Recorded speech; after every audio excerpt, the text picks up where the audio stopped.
Vamos continuar nossos estudos estudando agora as estruturas de repetição, que são estruturas que repetem um determinado trecho de um programa ou um certo número de vezes. Executa, portanto, tarefas repetitivas. Dentro da lógica de programação, é uma estrutura que permite executar mais de uma vez o mesmo comando ou um conjunto de comandos, de acordo com uma condição ou com um contador que veremos mais adiante, na sintaxe de comando dessas estruturas. São utilizadas, por exemplo, para repetir ações semelhantes, que são executadas para todos os elementos de uma lista de dados. Por exemplo, eu não preciso ficar pedindo para o usuário que ele entre com seus dados várias vezes. Eu posso automatizar isso através de um loop. Ou simplesmente para repetir o mesmo processamento até que a condição seja satisfeita. Existem aí 4 estruturas de repetições básicas para praticamente todas as linguagens de programação. Então, em cada linguagem, existe aí praticamente 4 estruturas básicas, das quais vamos aprender algumas. As mais usadas são o for, que em português significa para, o while, que significa enquanto, e do while, faça enquanto.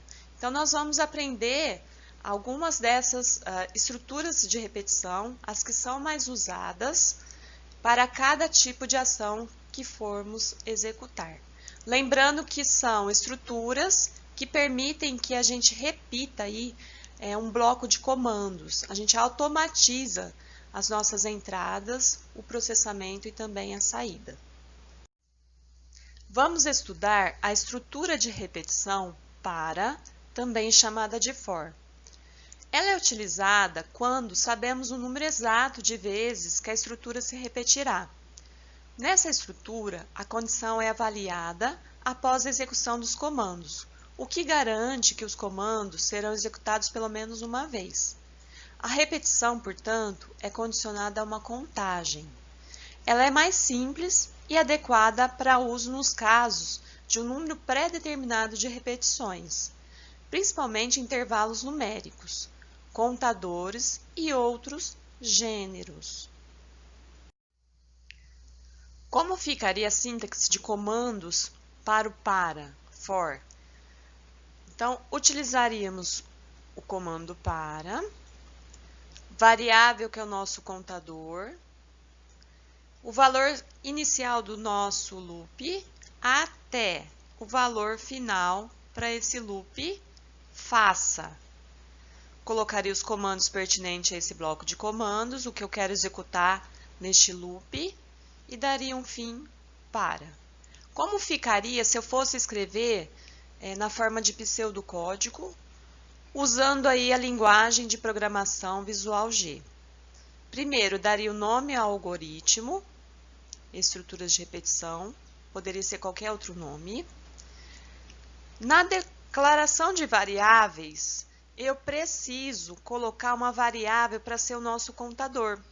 Então, a nossa variável x é o próprio contador. X, 2 pontos. Declarei essa variável como inteiro. Por que não declarei como real? Simplesmente pelo fato de que aqui não vai entrar casas decimais. São números inteiros mesmo. O nosso loop vai ser sempre por número inteiro. Dei início ao algoritmo. E aqui eu vou usar os comandos da estrutura de repetição para. Nesse programinha específico, eu só vou mostrar na tela o nosso contador. Só isso. Então, para x, que é o nosso contador, 2 pontos igual a 0, até 5, que é o nosso loop final, faça. Vou escrever na tela o nosso contador, que é representado pela variável x. E dei fim para nossa estrutura de repetição para. E fim ao algoritmo. Quando eu executei no Visual G, o que aconteceu? Ele deu a seguinte saída na tela. 0, 1, 2, 3, 4, 5. O nosso loop inicial, que é 0, até o nosso loop final, que é 5. Então, dessa maneira, eu automatizo um bloco de comandos específicos. Para isso que a gente usa as estruturas de repetição, e essa aqui é a nossa estrutura para.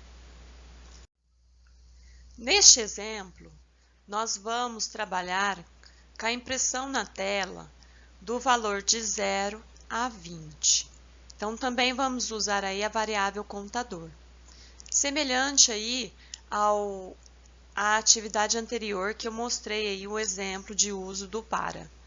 Então, vamos escrever o nome do algoritmo, vamos declarar a variável contador, dois pontos inteiro, dei início ao algoritmo e vou usar para, que é o comando da estrutura de repetição, variável contadora, sempre tem que ter uma variável contadora, dois pontos igual a 0, vou dar início ao meu loop em 0 e vou até 20, faça. E vou escrever aí na tela o meu contador. Então, semelhante à atividade anterior que eu mostrei, nós vamos apresentar na tela os valores de 0 até 20. Como eu coloquei aqui 0, eu iniciei com 0 também aqui. Se eu colocasse de 1 até 20, começaria pelo 1 aqui ao invés de 0. E dei um fim para e fim ao meu algoritmo. Então, veja que eu só estou mostrando a minha contagem, a minha passagem pelo loop. Então, por isso eu chamei minha variável contador. Neste exemplo, nós vamos escrever o nosso algoritmo para repetir a frase 6 vezes. Então, eu vou usar a linguagem Visual G, dando nome para o nosso algoritmo, repete frase. Nessa parte, nós já sabemos que devemos colocar as declarações de variáveis, então preciso de uma variável para o loop, né, para a nossa estrutura de repetição. Então, vou usar contador, dois pontos inteiro. Dei início ao programa. E aqui a gente vai usar a estrutura de repetição para. Para contador, dois pontos igual a 0, então estou dando início em 0 para o meu contador aqui. Até 5 faça. Então, vou ficar nesse loop 6 vezes, porque comecei de 0. Escreva, seja bem-vindo. Perceba que aqui eu usei o L para pular de linha. Então, aqui, quando eu for executar o programa, ele vai pular de linha porque eu usei o L ali. Dou um fim para o algoritmo, dou um fim para esse loop, aliás, e um fim para o nosso algoritmo. Quando eu vier aqui em executar no Visual G, é essa tela que será apresentada aí para vocês.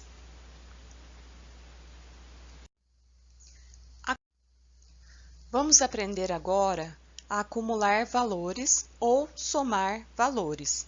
O que seria um acumulador? É também conhecido como somador e é utilizado para fazer somatórios. Então, como podemos representá-lo? Variável 1 igual variável 1 mais variável 2. Perceba que aqui eu estou repetindo a variável 1. Ela que vai ser o nosso acumulador, variável acumuladora. Quando eu executar o programa, que eu estiver no loop, o usuário somente vai digitar a variável 2. A variável 1 é só um suporte para fazer a somatória. Então, vamos supor que quando eu executar o programa estiver lá no loop, inicialmente a variável 1 tem valor 0. E se o usuário digitar, por exemplo, 10 na variável 2, eu vou somar 0, que eu já tinha aqui, com o 10 que ele digitou aqui. Ficaria o quê? 10. A variável 1 receberia o valor de 10. O loop voltaria a ser executado E a variável 1 estaria com o conteúdo no valor 10, mas o valor que o usuário for digitar na variável 2. Então, vamos supor que ele digite 2 aqui. Digite 2 nessa variável. Mas o 10 que ele já tinha na variável 1 vai ficar com o conteúdo de 12 na variável 1. Então, dessa forma, toda vez que o loop for sendo executado, essa variável 1 vai sendo acumulado esses valores. Então, como ficaria num exemplo, usando aí na forma de variáveis mesmo?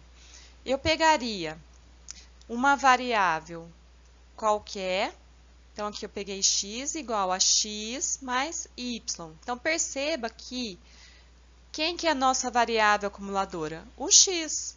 Eu estou repetindo ela. Então, ela que vai armazenar os conteúdos aí, as somatórias, de acordo com o que o usuário for digitando no y. Lembrando sempre, então, que o x tem que estar com conteúdo zerado.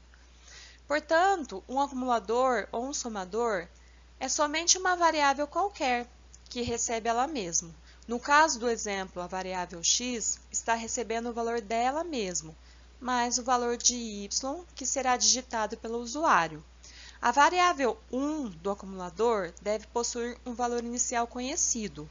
Como eu já falei, deve ter um valor inicial 0. Vamos zerar essa variável para não ter nenhum conteúdo nela.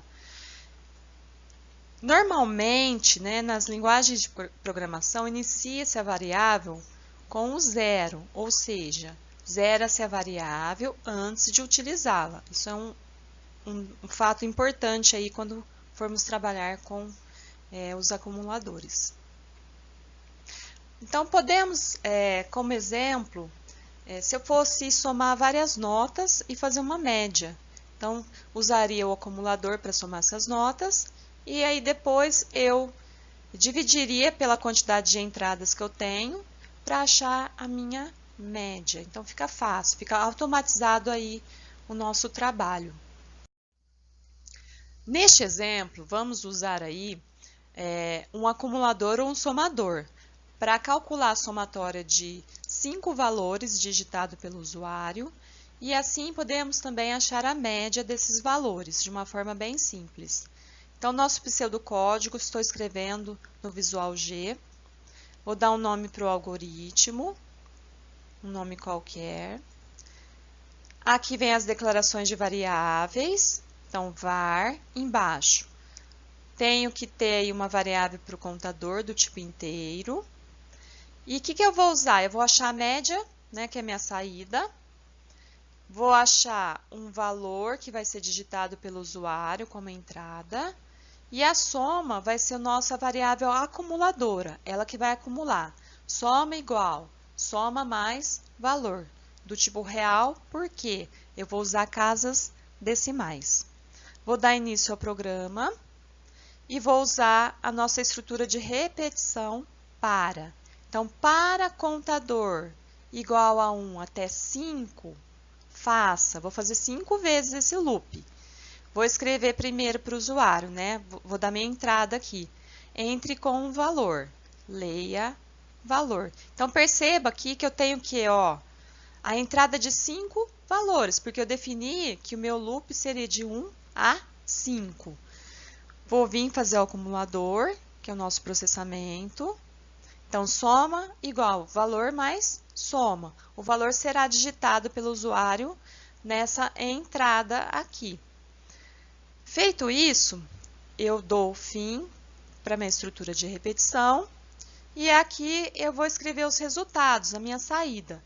Não vou colocar a saída dentro da nossa estrutura de repetição, porque senão toda vez que eu fosse executar o meu loop, ela apareceria aí como resposta, Ela apareceria uma resposta aqui e eu não quero. Eu quero que ela dê resposta somente quando eu sair desse loop.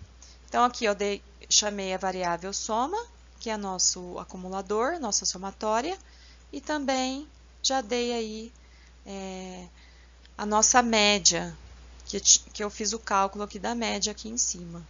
e dei o fim para o algoritmo.